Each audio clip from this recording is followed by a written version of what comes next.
You're listening to Kill Cliff's Hazard Ground podcast, with service members from across the military sharing their stories of combat and survival.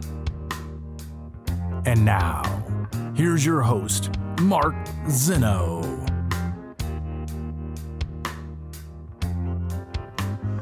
Welcome into the Hazard Ground podcast. As always, we appreciate you joining us each and every week. Before we get started with this week's episode, featuring a member of the Air National Guard who served more than 20 years in uniform and flew plenty of combat missions and over 5,000 hours of airtime. That's coming up in just a moment. Just wanted to take a quick second. I've had a chance over the weekend to go through some of our emails and everything. I just love getting emails from the listeners of this show. We appreciate so much you guys taking the time out to offer us guest suggestions. Appreciate the feedback that you guys give us about the show. It's just great to interact with this Hazard Ground community. So a quick thanks to everybody who takes time out to say how much you love the show. If you're going to do that, please do it with an Apple review as well. Go to Apple where you get your podcasts and leave us a short review. Give us a 5-star rating. That'll certainly help us out in trying to grow this podcast even more and help grow this Hazard Ground community. You guys are just so amazing and we appreciate the support. But if we can actually help quantify that support through a bigger audience and more people getting a chance to see and hear the Hazard Ground stories, we certainly appreciate your help in doing that. Make sure you subscribe to our YouTube channel as well, where you can see all of our video versions of the podcast as well. You can get it on the Kill Cliff TV app. So download the Kill Cliff TV app. More on our good friends at Kill Cliff here in a moment. Follow us on all the social media sites, Facebook, Twitter, and Instagram at Hazard Ground Podcast. You can keep up with the show, read previews of upcoming episodes, things of that nature. So it's a great way to keep up with everything going on Hazard Ground. And don't forget about our promotion with Amazon. You can go to our website, hazardground.com. You click on the Amazon button at the bottom of the homepage or into the sponsors tab. It redirects you to Amazon. You do all of your normal Amazon shopping. We'll get a percentage of what you guys spend, and then we'll donate that percentage back to some of the great charities and organizations you've heard featured here on the Hazard Ground. Speaking of great organizations, let's talk real quick about our good friends at Kill Cliff, because they are a big part of why we are successful here on the show. Make sure you guys go to killcliff.com and get your Kill Cliff. Right here, I have a can of the CBD, the Killer Cliff Sickle, one of their newest flavors. If you're into CBD, best way to get your clean energy and CBD is through Kill Cliff Beverages, killcliff.com. I'm a big fan of the Ignite, which is the pre-workout, the Recover, the post-workout. They're part of my workout regimen on a routine basis. These drinks are safe, effective, and absolutely tasty and phenomenal. So again, killcliff.com to get all of your clean energy drinks. All right, on to this week's episode with a guest who spent over 20 years in the Air National Guard, retired as a senior master sergeant.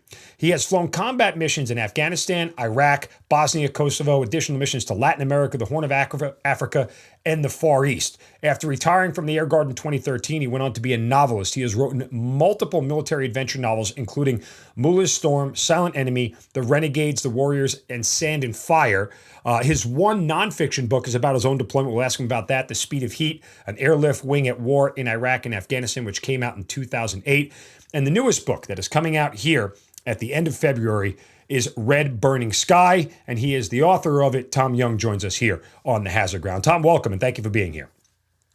Thanks so much, Mark. It's nice to get a chance to chat with you. This is quite an honor. No, absolutely. And again, over 5,000 hours as a flight engineer between the C-5 and the C-130. You were there for the initial support of the invasion of Iraq, obviously in Afghanistan. But when you fly to 40 different countries across the world in your time, it's always an impressive resume, and all in the Guard, correct? So I mean, you spent were you full-time Guard, or was this like just an end-day deal where you got called and answered the bell? I was always what we call a Guard baby. That means I enlisted initially in the Air National Guard. I was never regular Air Force, but between training and deployments and so forth, I spent a good period of time on active duty orders. But it was always as an active member, an activated member of the Air National Guard. Yeah. I mean, hey, listen, the term weekend warrior, we still joke around without it, but it's not really a thing anymore, right? For those of us who have been in the Guard for any considerable length of time, I always joke around, one weekend a month, my ass. Like it's not that anymore. There's always, and now with COVID, there's always reasons that people are being called up to active duty and things of that nature. So as we've seen, hell, we're driving buses now and teaching in schools. I mean, where the hell did this call all come from? But obviously a different discussion for a different day. So when you enlisted in the Air Guard, what year was it and why'd you enlist? I enlisted in 1992, and I've had this strange dual career in aviation and in writing, and those two interests go back to when I was a kid. I grew up on a farm in North Carolina, listening to my grandfather's stories from World War II. He was a B-17 mechanic in the legendary 8th Air Force, and I seriously considered an active duty Air Force career. But at the same time, I was very interested in writing and journalism. And in my youthful ignorance, I thought I had to choose one or the other and never look back.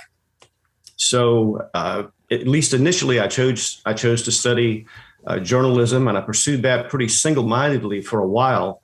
I spent 10 years with the broadcast division of the Associated Press, but I never lost my interest in flying. I got my civilian private pilot's license and started going up through the ratings.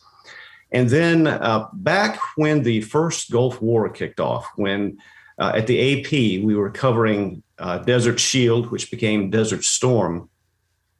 We did a lot of feature stories, human interest stories in people who were getting activated and deployed. And I thought those people were very interesting because they had their civilian careers and their civilian lives, and yet they also had these military careers. I followed a lot of those stories, and one of them struck me in particular. It was a guy who was a television reporter in Louisiana, and he was also a pilot in either the Air Force Reserve or the Air National Guard. And I thought, well, heck, if he can do that, I can do that too. So I decided to enlist in the Air Guard, and I became a flight engineer on C-130s. And there for a while, I was working in the news business and flying in the Air National Guard, and got pulled more and more into aviation, and volunteered for some active duty time. And then along comes 9/11, of course. And then there were all the activations and deployments after that. And I'd always been interested in creative writing as well. I'd always been interested in fiction writing, but I never had a good idea for a novel that I could really sink my teeth into until we got activated and started flying into Afghanistan and then Iraq, and that gave me plenty of material, and that's what started the fiction writing. So your time as a pilot prior to 9/11, was it as fulfilling as you thought it would be? If you're referring to my military time, yes, prior to 9/11, right. I was flying as a flight engineer. So I did have civilian pilot's licenses, but I was a flight engineer on the C-130. And actually, yes, it was fulfilling. Even in the calmest peacetime, airlift units in the Air Guard, in the Reserve, and in the active duty have plenty to do because there's always some need for airlift for various operations all over the world. Every embassy we have in the world needs resupplying. The U.S. military is always doing joint training exercises with other countries, and they need airlift support. You might find yourself doing something as offbeat as dropping Chilean paratroopers in a joint exercise. So the pre-9/11 stuff was fulfilling. It was fascinating. And because pretty much every branch of the military needs airlift support, it was like taking a survey course in everything the U.S. military did. And it was just fascinating. To that end, after 9/11 happens, was there part of you who's like, whoa, wait a minute, this really wasn't what I thought I was getting into kind of deal? Like, hey, I enjoy doing the airlift stuff, but I wasn't really ready to get shot down out of the sky.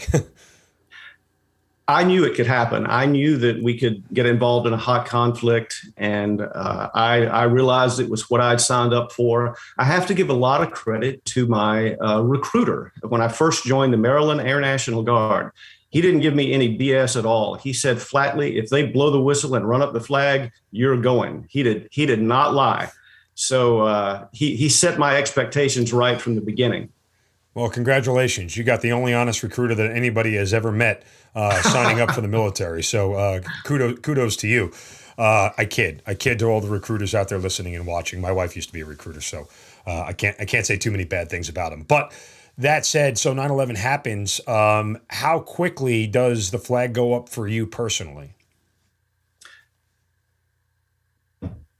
On a personal level, the flag went up immediately. I on 9/11, on that day, I was scheduled to fly a routine peacetime training mission with my unit.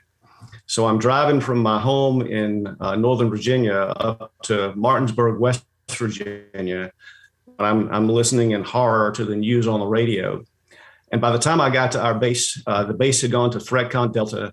All the flying was canceled, and everybody was watching the television and following the news. And we knew we were going to be getting involved pretty quickly. So we actually started getting ready that very day.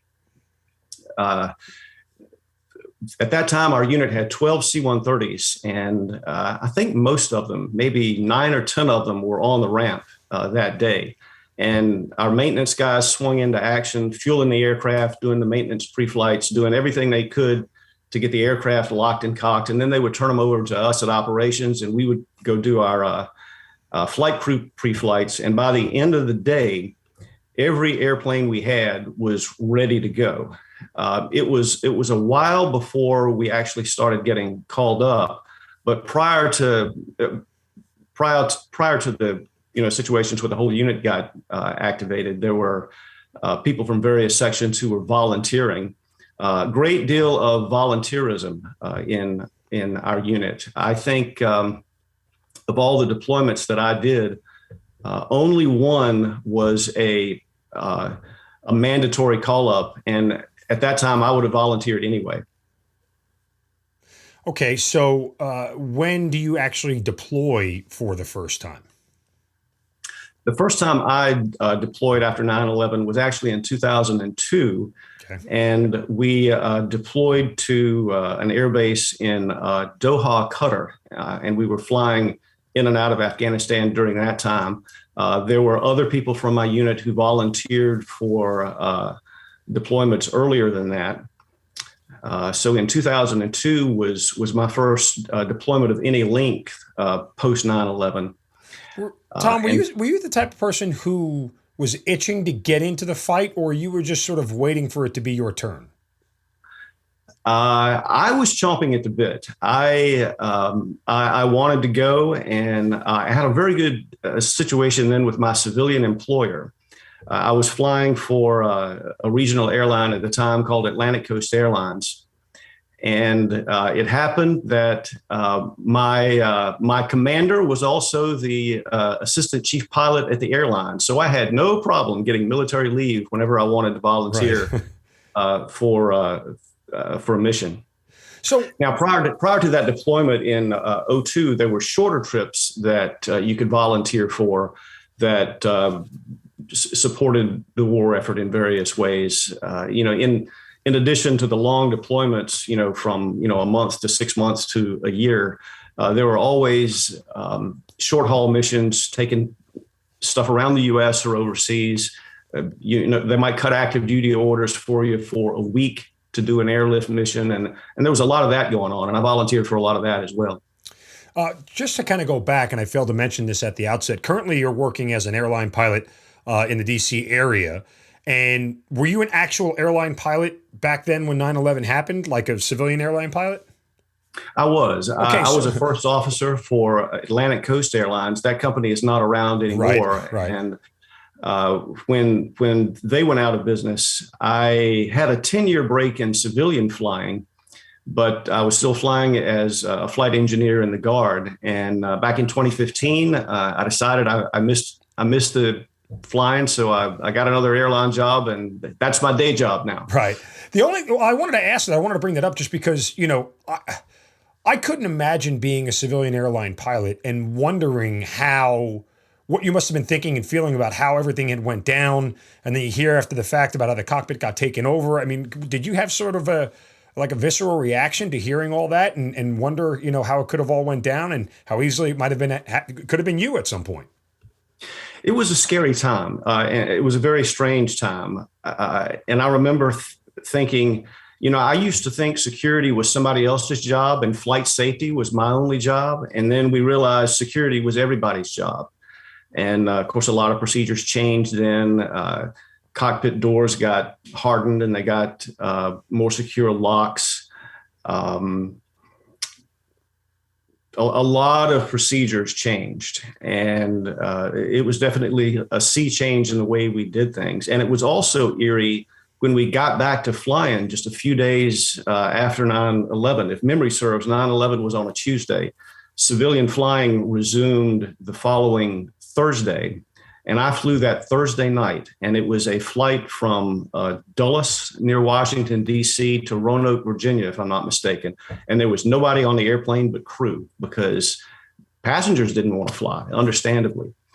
And probably the next 3 or 4 or 5 flights I did were the same way. Nobody but crew. It was just to position the airplane. And there were so few flights at that time. You could go several minutes and not hear anything on the radio, and you'd hear pilots talking to controllers, just saying radio check, just to make sure we still had radio contact. And there was so little traffic. Sometimes you would take off for a destination that might be 400 miles away, and air traffic controllers would clear you direct to the destination, which is pretty unusual. It was a weird time to be flying. Wow. Just an incredible perspective. I'd never actually talked to a civilian pilot about it. And what it must have been like and what it must have felt like after that. So anyway, but to bring us back to, you after your first deployment, now you end up becoming part of the supporting force for the invasion of Iraq in 2003, correct? That's correct. My unit deployed in March of 2003 in the run up to Operation Iraqi Freedom. We deployed to Masira Island, Oman, and that was a centrally located spot from which we could support operations in Iraq, Afghanistan, and also to a certain extent in the Horn of Africa.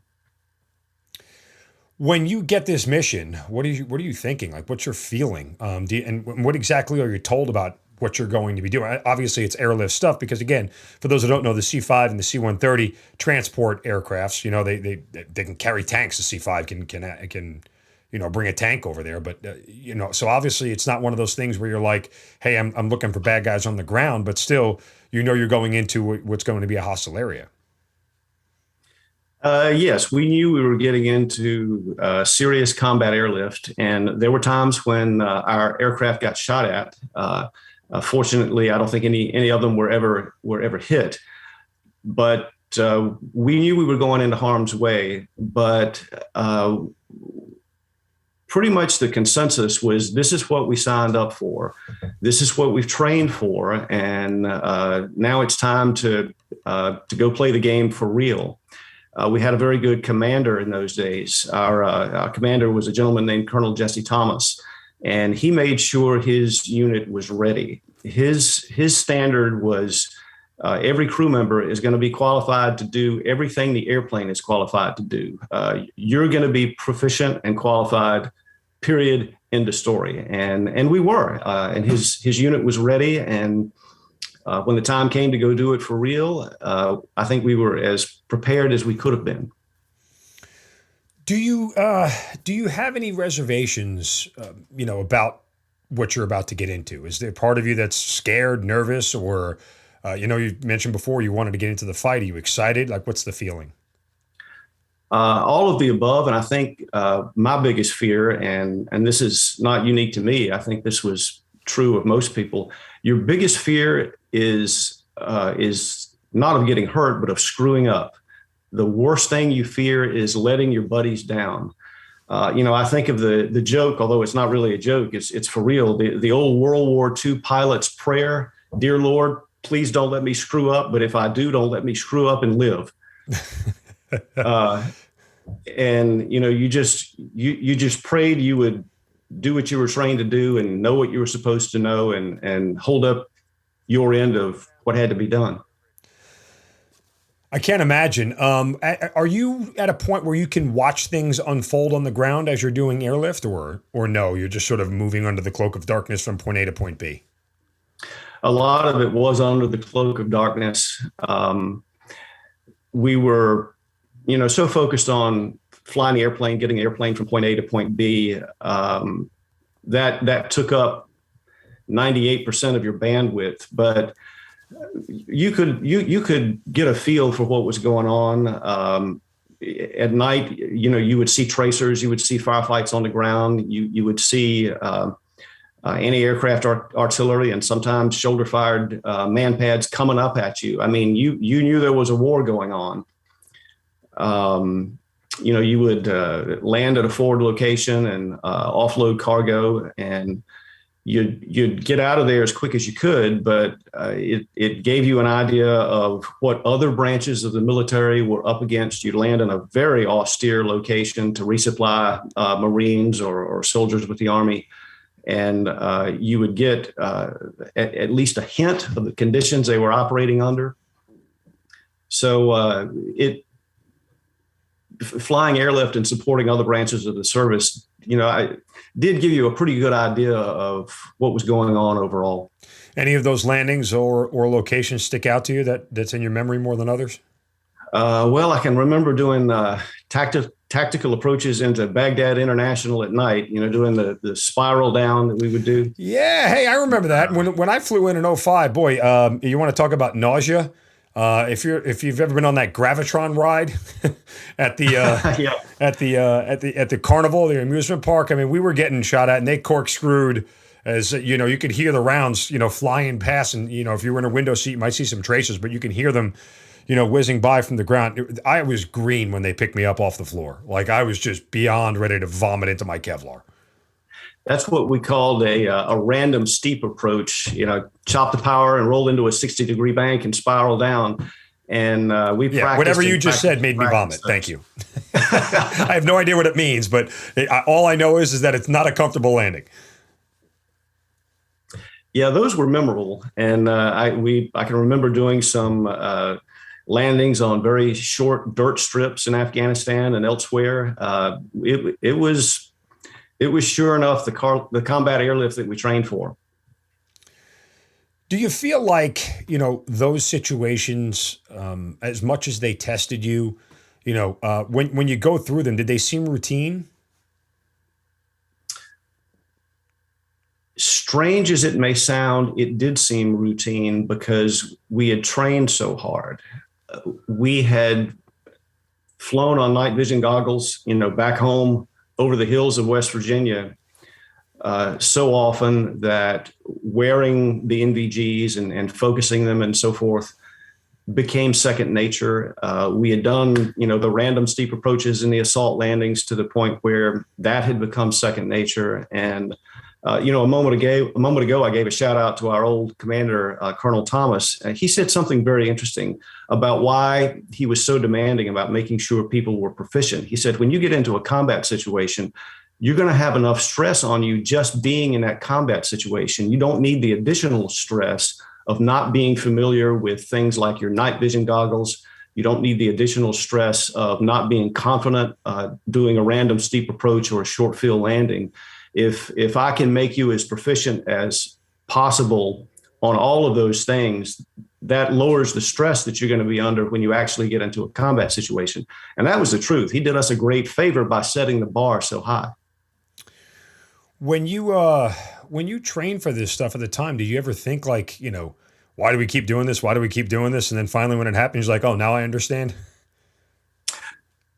Well, I never found myself thinking, why do we keep doing this? Because when I joined, I had the model of Desert Shield and Desert Storm. Sure. And that was before my time, but I had seen that by helping cover it in the news business. So I had already seen how somebody in the Guard or Reserve can get called up and sent into harm's way. So it was no surprise when it happened to me. I'd seen it happen to all these people in Desert Storm. And as we discussed a minute ago, my recruiter made it very clear it could happen to me. So it was exactly what I expected.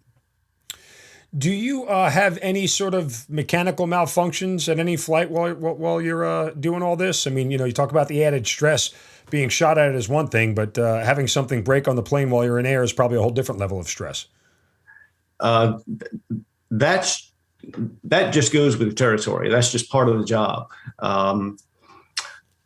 I remember one afternoon we were flying into Balad Air Base in Iraq, and we were on short final approach, and the engine oil quantity for I think the number 3 engine just dropped to zero. And of course, my first thought is we took fire. Something hit that engine and hit the oil reservoir, and we had no more oil. But the engine was running fine, so we kept it running until we landed. And I believe we shut it down immediately once we got on the ground. And of course, an engine problem was the last thing we needed because we wanted to get in and out of Balad as quick as we could. So we shut down the airplane, and I put a ladder up to that engine, and I couldn't find any sign of any battle damage. I opened the cowl, couldn't see any problem. And to make a long story short, scanned the circuit breakers. A darn circuit breaker had popped. No, it wasn't a breaker. A fuse had blown, and it had picked that moment to blow to make it look like we had an engine problem. Of all places, on short final to Balad. So that's just one example. I can think of others when we transitioned from the C-130 to the C-5. C-5 is a great piece of engineering, but because the aircraft is old and has miles and miles of hydraulic tubing, it'll throw hydraulic leaks at you. So we had those kinds of issues. It's emergencies in flying. That's just part of the job. Yeah, I can't get over that as a passenger. Never going to make me feel comfortable, no matter how much you sound cool, calm, and collected about it. It's never going to make me feel comfortable that, hey, the things breaking on the plane in midair is part of the job. We're not going to agree on that, although I'll take your word for it. That said, was there ever a scenario where you got nervous when something had gone wrong, or it was something like, whoa, I'm not exactly sure what this is yet? Probably the most frightening scenario was when I got nervous in retrospect. In the moment, I didn't have time to get nervous because things happened so fast. But one night early during Operation Iraqi Freedom, we were taken off from Baghdad International. And very soon after we took off, right about the time we were bringing the landing gear up, bad guys on the ground launched on us with a shoulder-fired heat seeker. And I'll just describe it the way we perceived it in the cockpit. There was a flash, and the cockpit lit up like the sun, and that was our defensive flares going out. At the same time, there's this awful warning tone that goes off, and that's the missile warning tone from our defensive system, detecting the launch and automatically launching the defensive flares. The idea with flares is they're hotter than your engine, so you're hoping the missile will bite off on a flare and not chase one of your engines.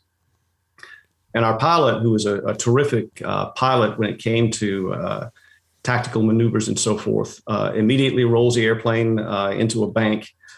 And for a second, maybe I was thinking, oh my gosh, we're going to get shot down. And then I realized I didn't feel an impact, and the airplane was still flying, and boom, just like that, it was over, just in a matter of seconds. And then we, followed our procedures and did our thing.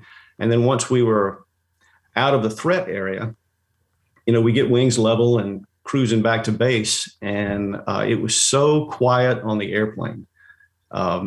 People just wouldn't say a word, to the point where every now and then the aircraft commander would kind of poll us and say, "Hey guys, are you okay?" And everybody would check in, co-pilot's okay, navigator's okay, engineer's okay. And I think it's because everybody was thinking about what could have happened. But that was a quiet flight going back to base. Nobody said much except running checklists. And as I say, I think it was because people were reflecting on what could have happened. So if, to the extent that scared us, it scared us after the fact when we look back on it. But while it was happening, you're just too busy to get scared. Difference between Iraq and Afghanistan is pretty substantial, at least, from a ground combat perspective, just because of the environment and everything else. What's it like from the standpoint of flying and landing? I mean, I know we had some air bases, obviously, in Afghanistan, but you mentioned some of these sort of, runways and dirt roads or whatever it is you had to land on. Probably more of those were in Afghanistan than necessarily Iraq, or am I missing that?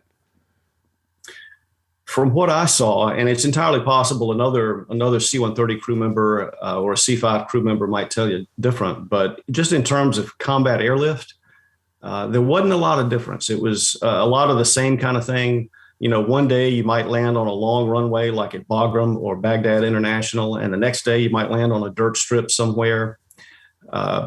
One day you're flying in the daytime, and the next time it's the middle of the night and you're on night vision goggles. So from our perspective as airlifters, there was actually not a whole lot of difference between Iraq and Afghanistan operations. Did you ever do any sort of air resupply, like as far as drops are concerned? I never did a combat airdrop. We trained for those. And I did a lot of personnel drops in exercises. I personally never did a combat airdrop, but a number of our people did. And they became more common in Afghanistan after my unit transitioned from the C-130 to the C-5. That was in 2005, 2006. And from my conversations with C-130 crew members who were still in the C-130 airframe from, say, the 2006 timeframe on, airdrops became a lot more common. But just because of the timing, that's not something I ever did. The only reason I ask is just because we've talked to so many people who have been to Afghanistan, and some of the bases and places that they put them, you got to be thinking like, who the hell would want to put a base here, or why the hell would a base be here? And I was just curious if you're flying over some of these places in the mountains and the valleys, looking down and going, look at those poor bastards down there. Who the hell would think that's a good idea to put those guys there? Oh yeah, I found myself thinking that many, many times, and so often we would resupply an Army unit or a Marine Corps unit somewhere, and we would see the conditions they were dealing with. And then we'd fly back to our base, which, by Air Force standards might be an austere base. We were living in a tent, but the tent was air conditioned. We had hot chow in the chow hall, and you really came to appreciate what other branches of the service had to deal with. And the discomforts they were dealing with sometimes. I gained a lot of, not that I didn't have a lot of respect to begin with, but I gained even more respect for soldiers and Marines. You start doing multiple deployments here back and forth. Was there a time where you started to think like, hey, I've done enough at this point? I've had enough flight hours and everything else. Maybe it's time to do something else. I never really got to that point. When I got to 20 years, I realized it was time to retire because of things going on with the civilian job, things going on with the writing career. But it was a painful decision. It's not like I was eager to get out. And I think that's true of most of the people I know in my unit. In the Guard and Reserve, you spend many years with the same people. Unlike in the active duty where assignments change, bases change, you can work with the same people for 20, 30 years in the Guard, and pulling that plug and not flying with them anymore is a tough decision to make. I'm still in touch with a lot of those guys and gals. We get together fairly often, but I've seen some crusty old guys tear up in their retirement ceremonies because they just don't want to leave. But that time comes for everybody. Yeah, I've said it many times. At some point, you're going to be told you can't put the uniform on anymore. And some people it happens for 3 or 4 years. Some people it happens after 30 years. So, but you're all going to eventually be told, hey, you can't put this uniform on anymore at some point. So enjoy it while you can. All right. So now, while you're going back and forth between active duty and your civilian job and everything else, obviously there's some writing going on in between, right? You don't wait till post-career to start writing all your novels, do you? That's true. I began writing my first novel. I began writing my first novel when I was stuck at Osan Air Base in South Korea with a broken down C-5. This novel idea had been bouncing around in my head for a while. and we got stuck in Osan with an airplane on maintenance, and so for a change, I had time on my hands, so I went to the BX and I got a yellow legal pad and a cup of coffee, and I sat down on a couch in aircrew building, and I wrote at the top of that legal pad, Chapter 1, and that became eventually my first novel, The Mullah's Storm. I had no idea that that was going to lead to anything else. I was thinking of it as a standalone, one-off war novel. It turned into a series of 6 books and kind of led me to a new career. And then that writing eventually led me to historical novels. And after my 6 novels set in present-day conflicts, I turned to World War II fiction, wrote a World War II novel called Silver Wings, Iron Cross. And this latest book that's just out now is another World War II novel titled Red Burning Sky. And it's inspired by a real-world event. Red Burning Sky is inspired by something called Operation Halyard, Halyard. And that was the rescue of more than 500 downed Allied flyers, mainly American flyers, in Yugoslavia in 1944. And that was an airlift operation using C-47s, which is the military version of the DC-3. And that being an airlift operation, it certainly interested me as an old airlifter, and that's what appealed to me as a writer. All right, I want to focus on some of the nonfiction stuff you did first before we get back to the fiction stuff and the creative stuff, because your one nonfiction book, as I mentioned at the top, The Speed of Heat, an airlift wing at war in Iraq and Afghanistan. Also, you had a narrative called Night Flight to Baghdad, which appeared in the anthology Operation Homecoming, Iraq, Afghanistan, and the Home Front in the words of U.S. troops and their families. Let's start with the first one, The Speed of Heat. After you had written these fiction novels, all of a sudden you make this pivot to tell your personal story. Why? Well, actually, The Speed of Heat and that essay, Night Flight to Baghdad, came before my. Oh, really? My okay. And the genesis for the idea of The Speed of Heat, the oral history of my unit's missions, happened in, say, late 2003, 2004. Various people in my unit were coming back from their deployments, and they get back to base at Martinsburg, and they'd be telling these great stories. And that kicked in my old reporter's instinct. I thought, these guys and gals have all these great stories, and they're going to be lost if nobody writes them down.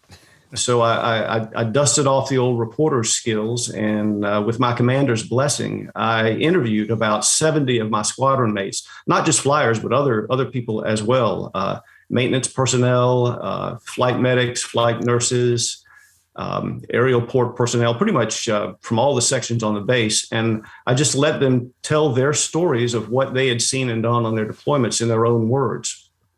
And I transcribed the interviews, edited them for brevity, and put them sort of in a chronological order. The book begins with people's stories of where they were and what they were doing on 9/11, because that was kind of the beginning of our story of these activations. And the book was a labor of love. To speak in commercial terms, it was not a moneymaker, but it was a labor of love, and I was able to set down these stories of what these folks had done. And it was an honor to be allowed to do that. Well, we have that in common, because that's exactly what kind of the genesis of the Hazard Ground has always been, just to tell the stories of people who didn't get the pleasure of having their story made into a book or a movie. It was just a genuine idea that there are so many stories out there that people have, and they should be heard, and we want to tell them. And so, never thinking that we would end up being, a way to, be a chronology of history on this podcast, but that's kind of what it is, right? It's everybody's personal story about their time in combat, from every major conflict that we've done here from World War II all the way to present day. So I certainly appreciate the desire and want to just to tell those stories, because again, they will be lost. Whether it's a written history or an oral history, it's so important that we catalog history for everybody, the next generation, to see, hear, and understand. Exactly, and it's a great service that you're doing with this podcast. So my hat's off to you. When you end up writing that book, was there anything about those stories that you heard that really just stuck out to you? Was it one of those things just like, wow, I never even thought of that, or I didn't expect to hear that kind of thing? There was not anything that was a big surprise to me because I'd lived it with these folks before we started talking about it in the interviews. But what so many civilian readers of the book told me is they had no idea that there was this particular job in the military or that particular job in the military. I had no idea that mechanics deployed with you and that they worked so hard. People think of the Air Force and the Air National Guard, and they think of air crews flying aircraft, but a lot of times civilians are not aware of all the support that entails and all of the dedicated, skillful work it takes to keep those aircraft flying. And I had a lot of readers tell me that for them, that was a surprise to see all it took to support our operations. When you wrote the narrative Night Flight to Baghdad, what was the intent for that? And was it always supposed to appear in Operation Homecoming? Well, I was lucky. I was one of, I think, 70 or so military writers whose submissions to this anthology, Operation Homecoming, I was one of the ones who were published, and they had. It's been a while now, but if memory serves, they had maybe 1,000 entries, and it was a great project. It was a joint effort between the Department of Defense and the National Endowment for the Arts. And DoD and NEA are two acronyms you don't usually see in the same sentence, but the idea was to have service members write about their experiences in any form, short story, fiction, nonfiction, even poetry. So I wrote an account of that night we got shot at, taken off out of Baghdad that I described earlier, and described the sights and the feelings and everyone's reaction, and wrote it up as best I could and submitted it, and was very pleasantly surprised when it was chosen for publication. And that was also part of what spurred me to do more writing about military experiences. When you found out it was going to get published, what was your reaction? I was delighted. I couldn't believe it. As much as I enjoyed working in journalism, I'd seen stuff I'd written go out on the wire. I'd heard myself on the radio, but I'd always wanted to have my work in a hardcover book that I could go into a bookstore and pick up. And I'll tell you a funny story on myself. The day that book was supposed to come out, I went to a bookstore near my home and looked for it on the shelf, was delighted to find it, to be able to pick it up there. And any writer will tell you it's a great feeling to walk into a bookstore and see your work on the shelf there for the public. So when you wrote these two nonfiction pieces, I mean, I know you had obviously a journalistic experience and everything else, but did some of that, when the fact that they actually, you made a book and your work was chosen to be published, does that sort of stoke a fire to start doing fiction novels? Or I know you'd mentioned earlier you always wanted to tap into that creative side, but you change from the nonfiction angle to the fiction. And so give me how kind of that unfolds. Well, I'd always had an interest in writing fiction. I think I'd wanted to write fiction ever since I was old enough to read it.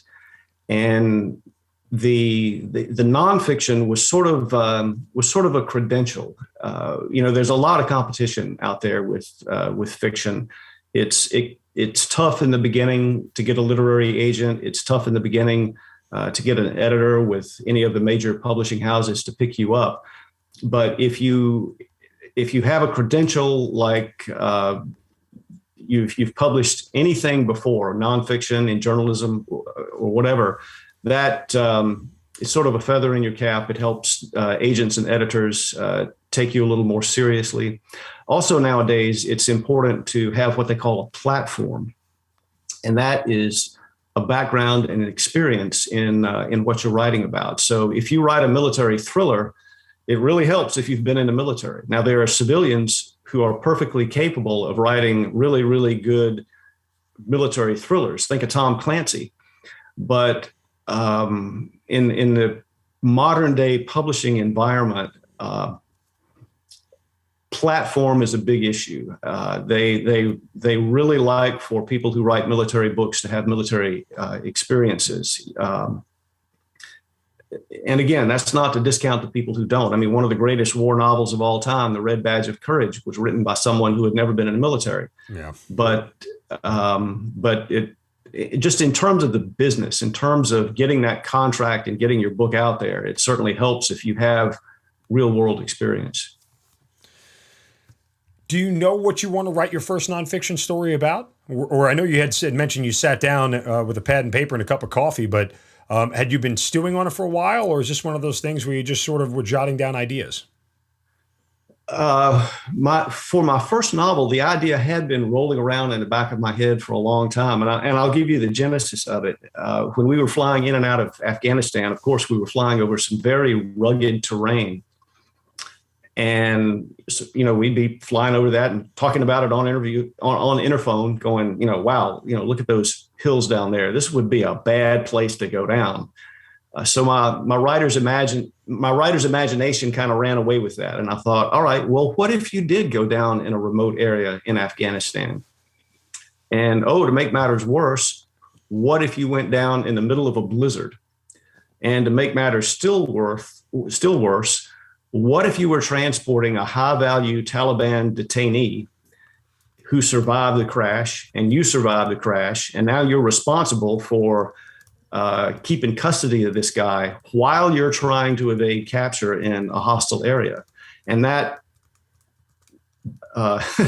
that example of my imagination running away with me became the plot for my first novel, The Mullah's Storm. So when you finish that novel, do you feel like it's going to be a success? I had an idea that it might be, because I had workshopped chapters from that novel at writers' conferences, and I got a very, very positive response. In fact, in 2008, when I attended the Sewanee Writers Conference at the University of the South in Sewanee, Tennessee, I think I had about a quarter of that novel written. I workshopped it there, and one of the creative writing instructors there came to me, and this really did my heart a lot of good. She said, "You need to go home and finish this like a house afire. You need to finish this book." So I did, and sure enough, I was lucky enough to get a literary agent and a publisher. And still at that point, I was thinking it was going to be just one novel, and I thought I was very lucky to get one book published. And I was, because there's so many deserving writers out there who don't ever get published. But then my agent calls me up on the phone, and he tells me he's got a contract to publish this novel. And he said it's a 2-book contract and they want a sequel. And I'm thinking to myself, as he's giving me this wonderful news on the phone, wow, that's great. Wait a minute, a sequel. Uh-oh, what am I going to do for a sequel? But I put the thinking cap on and came up with a plot for another idea. And there's a funny story with that too. At the time, I was so new to the business, I did not know that the business model generally called for thriller writers to do at least one book a year. And they asked me, the publisher asked me, how long did I think it would take me to write another novel? And I said, well, it took 2 years to write The Mullah's Storm, so let's say 2 years to write another one. Mm-hmm. And there was this pause on the phone. And then they said, okay, if you want 2 years, we'll give you a deadline 2 years from now. But if you can finish it in 1 year, we would look upon that highly favorably. Now, I'm not the sharpest tool in the shed, but even I can take a hint when it's that obvious. So I got my butt in gear and finished it in a year and did a total of 6 novels in that series. Wow. Is there one that you're more proud of than another? Or are these like your children? You love them all equally?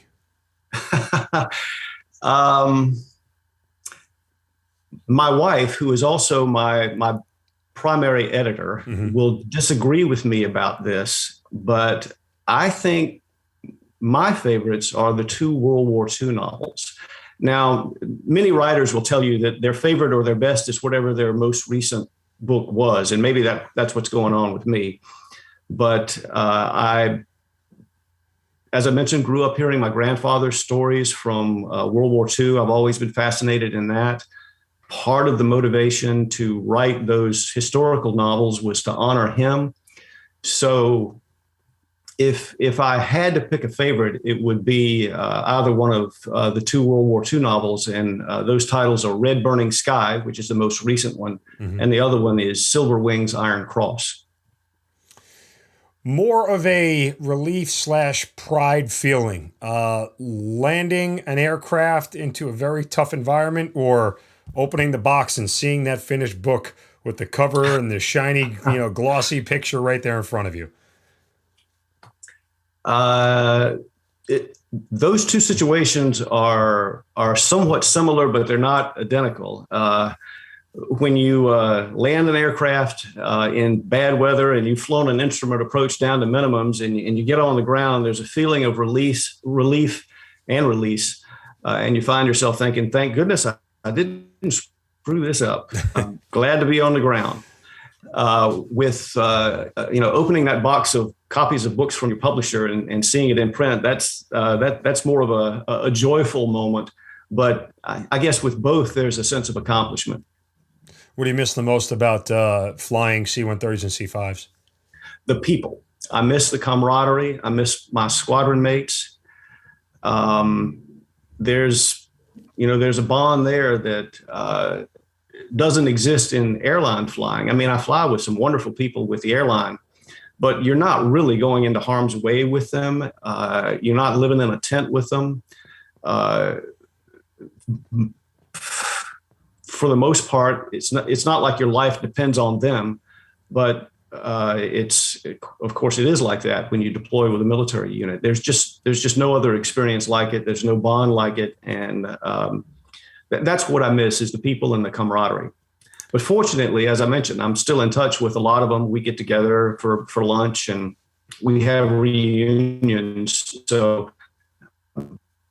it's not like it was with my grandfather, where he got deployed to England with the 8th Air Force, and then when it was over and he got back home, he didn't see any of those people again for decades, until a memorial association was formed, and I think in the 1970s he started going to reunions with some of his old squadron mates. What's the one skill that you've either learned in the Air Force, through piloting, through engineering, that you would think helps you the most in being able to write a novel? That's a good question. I'll be honest, I haven't thought about that one before. What transfers from the military that helps me best as a writer? Probably, this is going to sound like a cliche, but it's probably following instructions and doing what the plan calls for. Of course, we all know how important that is in the military, but it's important in publishing too. When a publisher gives you a deadline, they mean it, and it's a problem if you don't make the deadline. And fortunately, I was always able to make my deadlines, and the publishers appreciate that too, and they have come to know that's what they can expect from military personnel. I remember one time I was supposed to call my editor in New York for a conference call. And I don't remember exactly what time of the day it was, but say it was 11 o'clock in the morning. Well, you know what they say in the military, if you're not early, you're late. Mm-hmm. So I dialed up so that the phone rang just a few seconds before the top of the hour. And they put me on speakerphone, And everybody's laughing. And I said, what are you guys laughing at? And my editor said, I told them because you were military, that phone was going to ring at 10 seconds before the top of the hour, and it did. There's something to be said for predictability and consistency, right? Right. So, Sand and Fire received the star review from the book list. Like, when one of your books gets a sort of national accreditation like that, is there any comparison to getting a medal for a flight operation or anything you did in the military? Are they similar feelings? It's always gratifying to get a good review. And I am quite grateful to the reviewers and the readers who have spoken kindly about my work. But in the bigger scheme of things, a novel, a review, a writer's ego is not nearly as important as a military job done well. If you get a medal of some kind, or even if you don't get a medal, but you do your job well and you know what you did and your buddies know what you did, that's a higher level. I'm not being very articulate right now, but I'll just say that that's more important than getting a good review. That's more important than seeing your name on a bookshelf. I mean, I'm sure it's, there's a collaborative effort in writing a book or a novel, right? Like, even though you write it, you still have editors, publishers, people who all chip in. But I think it's like you said, at least what I'm hearing, in a military operation, there are so many other people that are counting on you and you're counting on them. In theory, and correct me if I'm wrong, there are multiple ways to go publish a book, or you can edit it yourself and things like that and still get it published, even if it doesn't, sell or anything else like that. But I just think it's that whole sort of teamwork effort in a military operation that sort of distinguishes it. Yes, there's teamwork in publishing. There's teamwork in a lot of things, but of course, it gets kicked up to the 10th power, to the 100th power in the military.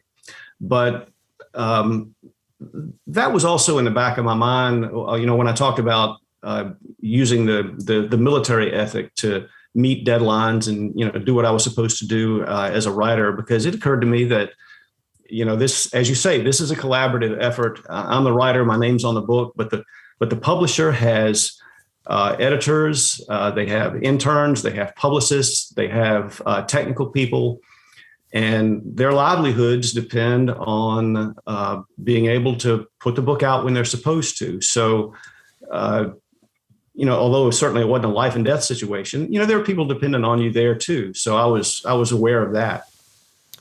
Any chance you'll go back to nonfiction at any point? It's entirely possible. I've worked in the fiction realm for quite a while now, and the ideas I'm developing now are for more novels.